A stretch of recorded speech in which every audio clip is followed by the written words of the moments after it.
폐기물을요, 기기적 전처리를 해요. 선별이나 분리 같은 것들을 미리 해요. 그래서 음식물 같은 것들은 매립을 해요. 근데 요즘에는 음식물도 그냥 직매립은 안 되거든요. 음식물을 요즘에 뭐 하냐면 사료화 시설 같은 걸로 해가지고 제일 많이 쓰는 게 음식물 폐기물 조금 전에 배웠던 것처럼 퇴비 안 된다 그랬잖아요. 할 수는 있죠. 근데 염분 농도가 너무 높아서 오히려 토양이 안 좋을 수 있어요. 그러니까 음식물 폐기물 같은 경우에는 어차피 사람이 먹는 거, 동물이 먹어도 되니까 동물들을 위한 사료를 만들기 시작해요. 그래서 광명동굴 아세요?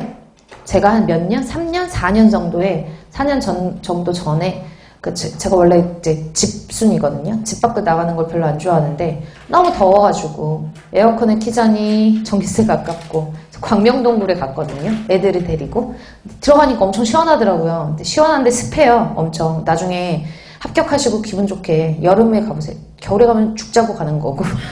그래서 겨울에는 뭐 거기 안에 되게 잘 꾸며놨어요. 생각보다 되게 규모가 커가지고 귀신의 집도 있고 나 뭐 하다가 이렇게 왔지? 아무튼 거기 그 동굴에 가는데 기분 좋게 광명동굴에 갔거든요. 근데 그 옆에 사료화 시설이 있어요.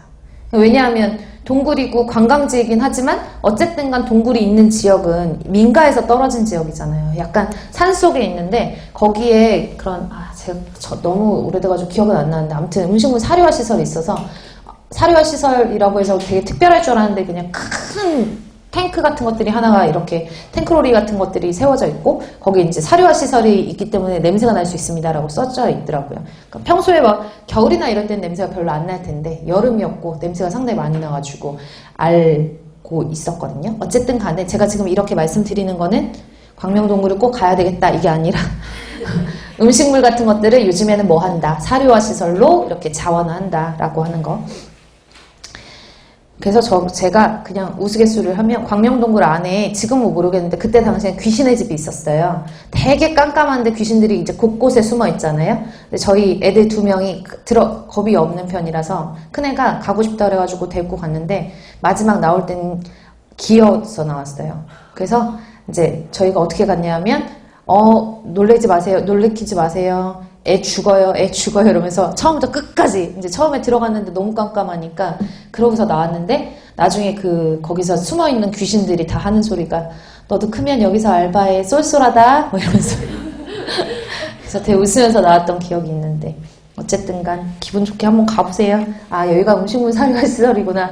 아니면 여러분들이 관리를 하실 수도 있고 어쨌든 간 그런 시설 음식물들은 이제 직매립은 금지예요. 그래서 직매립이 금지인데 보통 잔재물이나 이런 것들은 뭐 자원화하고 할 수 있는 거는 하고 그렇지 않은 경우는 어쩔 수 없이 매립을 할 수밖에 없고 철제물은 당연히 건설 폐기물 같은 데서 나온 철제물 같은 것들이 있다라고 하면 당연히 이런 것들은 우리가 재사용 가능하잖아요. 그러니까 이거는 판매를 하거나 재사용을 하고요. 가연물, 탈 수 있는 성분을 우리가 SRF 연료화로 만든다는 얘기예요. 이해 가세요?